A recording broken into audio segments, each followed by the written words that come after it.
धान जैसे मुख्य फसल में किसान भाइयों की मेहनत पर पानी फेरने के लिए कई तरह के कीट पतंग घात लगाए बैठे रहते हैं।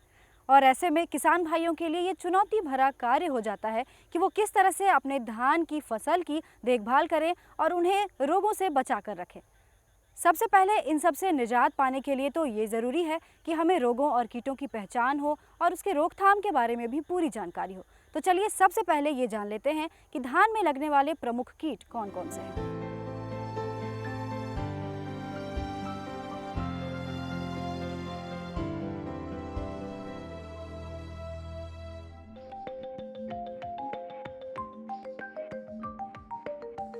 धान में लगने वाली एक कीट है तनाछेदक। इस कीट की पहचान इसके पंखों पर पाए जाने वाले काले बिंदु से किया जाता है। ये पिल्लू फसल की किसी भी अवस्था में धान के पौधों में छेद कर उसके गाभा को अंदर से काट देते हैं, जिससे पौधे का गब्भा सूखा हुआ दिखाई देता है। और बालियां निकलने के समय इस कीट का प्रकोप होने से केवल सफेद बालियां नजर आती है और दाने खखड़ी भी हो जाती है। इस कीट का प्रकोप जुलाई से नवंबर माह के बीच देखा जाता है। इस कीट के लार्वे धान की फसल को नुकसान पहुंचाते हैं और ज्यादातर फसल की शुरुआती अवस्था में ये कीट पौधों को अपना शिकार बना लेते हैं। इससे बचाव के लिए नर्सरी से जब आप पौध को रोपने के लिए लाते हैं तो उस वक्त पौध के ऊपरी सिरे को काट छांट कर हटा दें, ताकि कीट के अंडे धान की खेत तक ना पहुंच सके। अब अगर बालियों के निकलने के समय इस कीट का प्रकोप हो जाए तो धान की बालियां पूरी तरह सफेद हो जाती हैं। किसान भाइयों, तनाछेदक कीट के प्रकोप से फसल की सुरक्षा के लिए कई तरह के कीटनाशकों का छिड़काव किया जा सकता है, जिसमें से एक कीटनाशक है कार्ट्रेप हाइड्रोक्लोराइड, जो आपको 50% एसपी में मिलता है। इस कीटनाशक का 1000 ग्राम प्रति हेक्टेयर के हिसाब से छिड़काव किया जाना चाहिए।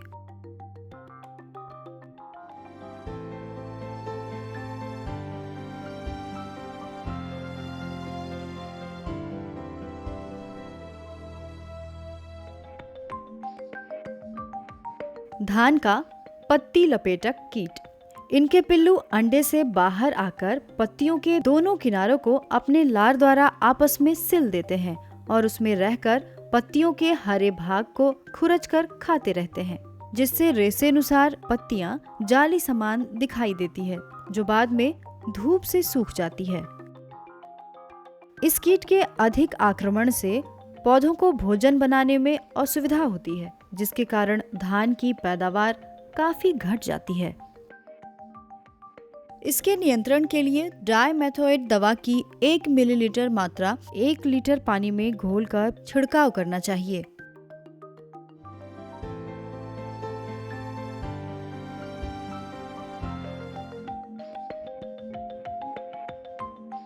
गंधी बग कीट, जिससे एक खास तरह की दुर्गंध निकलती है और इसके शरीर के ऊपरी भाग में त्रिकोण आकार बना होता है।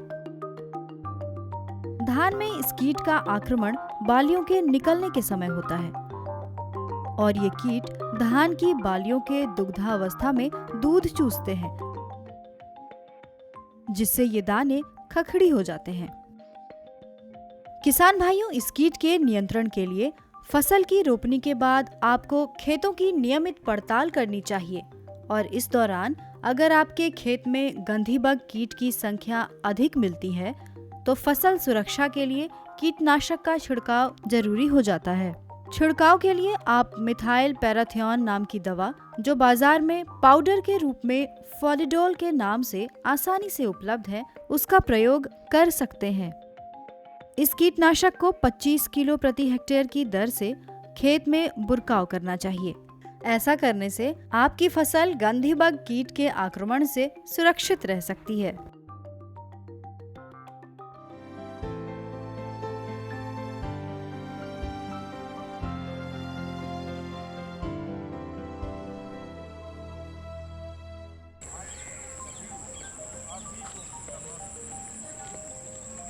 हिस्पा कीट फसल की शुरुआती अवस्था में लगती है और ये कीट देखने में चमकीले नीले काले रंग का होता है, जिसके पीठ पर कांटे पाए जाते हैं।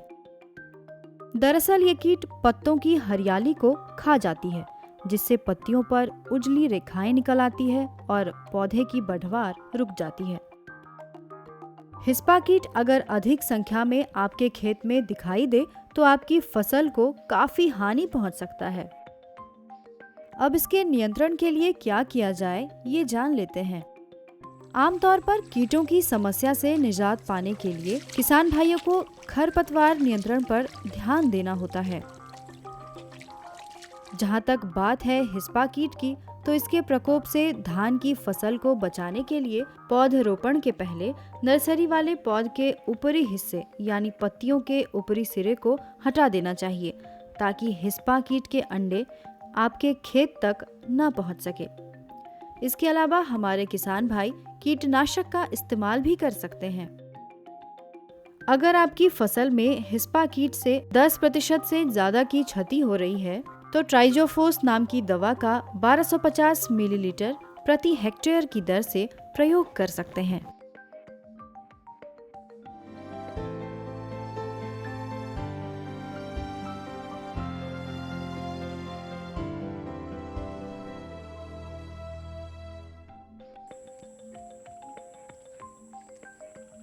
धान में लगने वाले कई कीटों में से एक नाम फुदका का भी है, जिसे मधुआ कीट भी कहते हैं।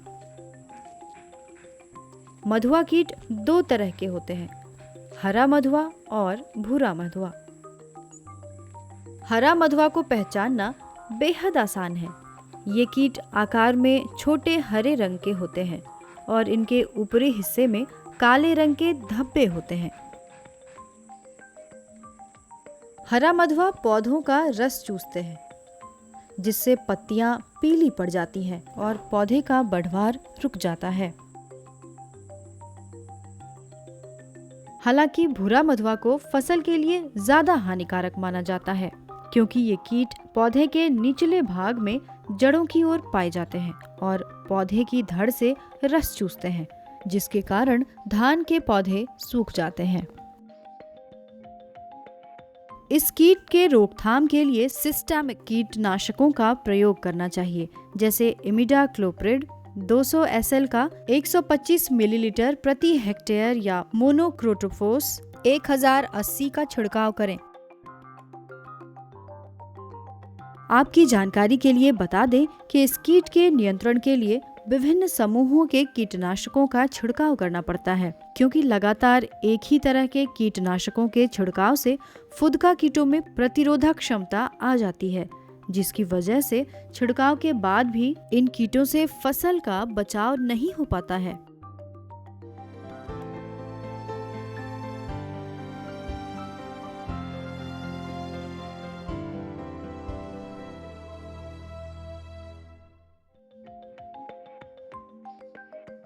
एक अन्य कीट है ग्रास हॉपर, जिसे टिड्डा कीट भी कहते हैं। हरे पीले रंग के ये कीट 40 से 50 मिलीमीटर लंबे होते हैं और इसके गर्दन पर काले रंग की 3 धारियां होती हैं। अगस्त से सितंबर में इस कीट का प्रकोप देखा जा सकता है।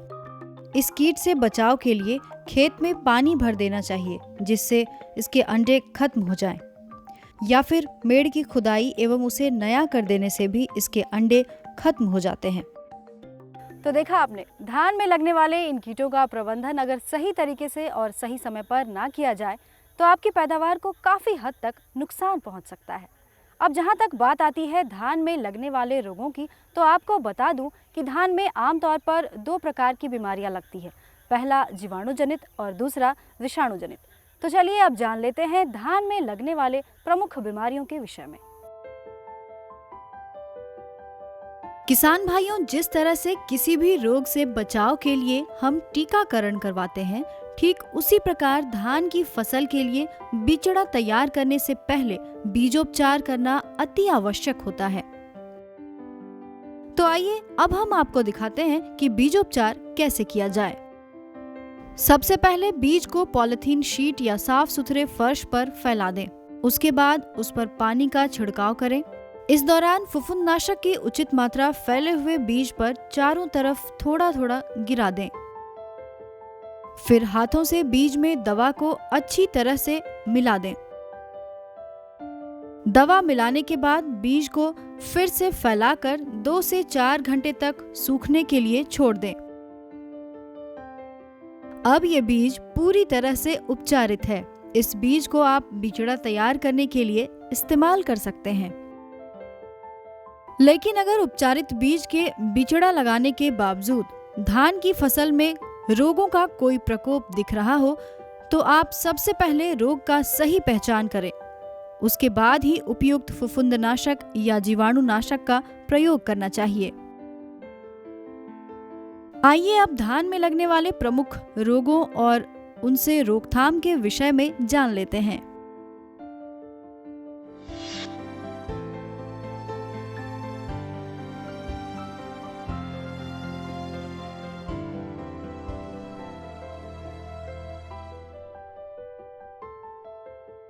राइस ब्लास्ट या झोंका रोग। फफूंद जनित इस रोग के कारण पत्तियों पर भूरे या बादामी किनारे वाले नाव के आकार के धब्बे बनते हैं, जिनके बीच का भाग धूसर रंग का होता है। इस रोग के अधिक प्रकोप होने पर धब्बे एक दूसरे में मिल जाते हैं, जिसके कारण पत्तियां झुलस जाती है। पत्तियों के अलावा इस रोग के लक्षण तना के गांठों पर भी देखने को मिलता है। इस रोग के अधिक प्रकोप होने से पौधे टूट जाते हैं। किसान भाइयों, जुलाई से सितंबर के महीनों में इस रोग के लगने का खतरा सबसे ज्यादा होता है। इस रोग से बचाव के लिए विशेषज्ञ क्या सलाह देते हैं, आइए जानते हैं। इसके बचाव के लिए आपको 2-3 चीज़ ध्यान देने की ज़रूरत है। पहला चीज़ ये है कि नत्रजन जो आप इस्तेमाल कर रहे हैं, नत्रजन आप समय समय पे दें। कम नत्रजन का इस्तेमाल करें जब आपको दिखाई दे कि खेत में झोंका या ब्लास्ट का प्रकोप हो गया है। तो पहला चीज़ ये है। दूसरा चीज़, अगर पानी आप उसमें दे सकते हैं खेत में, क्योंकि नमी जब कम रहती है या खेत में पानी नहीं होता है तो ये बीमारी आपको दिखाई देता है। तीसरी चीज़ ये है कि अगर आपको ये बीमारी दिखाई दे खेत में, तो इसके बचाव के लिए हमको फफूंदनाशक, जिसको कि ट्राईसाइक्लाजोल कहा जाता है, ट्राईसाइक्लाजोल इसके लिए काफ़ी प्रचलित फफूंदनाशक है। ट्राईसाइक्लाजोल का आप 700 ग्राम मात्रा प्रति हेक्टेयर या 4 बीघा के रूप में आप इस्तेमाल कर सकते हैं।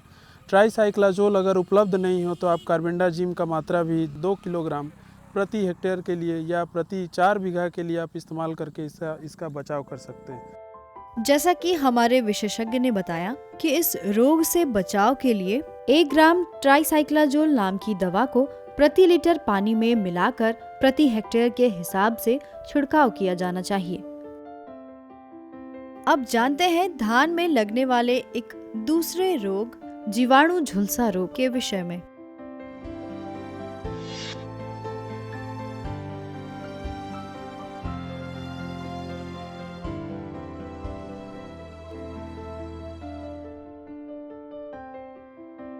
ये जीवाणु जनित रोग धान के पत्तियों की नोक से या पत्तियों के किनारे से शुरू होकर धीरे धीरे पूरे धान के पौधों को अपनी चपेट में ले लेती है।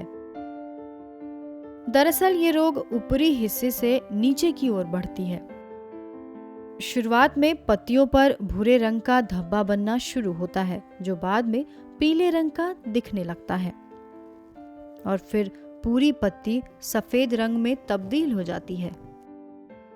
कल्ला निकलने से शुरू होकर ये रोग धान में बालियां आने के दरमियान पौधों को अपना शिकार बनाती है। इस रोग से होने वाले नुकसान की अगर बात करें तो रोग ग्रसित पौधों में मुख्यतः बालियां कम नजर आती हैं और बालियों में दाने अपेक्षाकृत छोटे होते हैं और तो और दानों का रंग मटमैला हो जाता है। आमतौर पर ये रोग किसान भाइयों के धान की फसल को 50 से 60% तक नुकसान पहुंचाती है। अगर खड़ी फसल में इस रोग का प्रकोप दिखे तो कॉपर ऑक्सीक्लोराइड 2.5 किलोग्राम यानी 2.5 किलोग्राम और स्ट्रेप्टोसाइक्लिन 50 ग्राम की मात्रा को पानी में मिलाकर प्रति हेक्टेयर की दर से छिड़काव करें। अगर रोगों का प्रकोप अधिक दिखाई दे तो 15 दिनों के अंतराल पर दवा का छिड़काव करना चाहिए। फफूंदी जनित रोगों में दूसरा नाम है ब्राउन स्पॉट या धान का भूरी चित्ती रोग।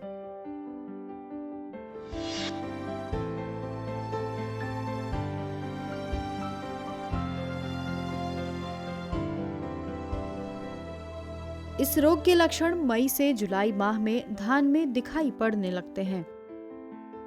इस बीमारी के कुप्रभाव से धान की बालियों से निकलने वाले दाने सिकुड़ जाते हैं, जिससे उनका बाजार मूल्य घट जाता है।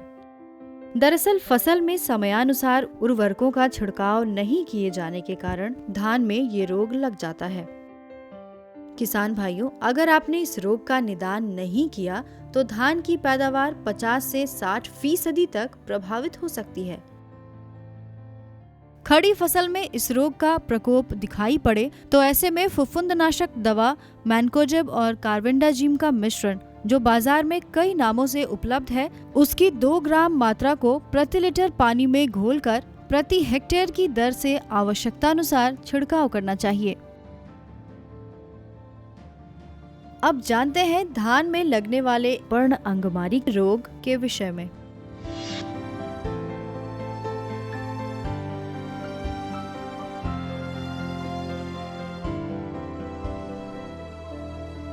एक अन्य फफूंद जनित रोग जिसे शीट ब्लाइट या पर्ण अंगमारी कहते हैं, पौधों की 30 या 35 दिनों के बाद ही धान की फसल को प्रभावित करने लगती है। ये बीमारी खेत में पानी के अधिक भराव के कारण होता है। खासतौर पर यह बीमारी खेत के जल स्तर से 30 सेंटीमीटर ऊपर से दिखाई देती है। इस रोग के लगने से पत्तियों पर पतली पतली लंबी भूरी रंग या पुआल के रंग की धारियां बनती हैं और फिर धीरे धीरे पत्तियों के सिरे में सुखाव शुरू होता है। इस रोग के अधिक प्रकोप होने के कारण पूरा पौधा सूखकर पुआल जैसा हो सकता है। खड़ी फसल में इस बीमारी के नियंत्रण के लिए वेलिडामाइसिन 1.5 लीटर प्रति हेक्टेयर की दर से छिड़काव किया जाना चाहिए। अब जानते हैं धान में लगने वाले धान कंडवा या फॉल स्मट रोग के विषय में।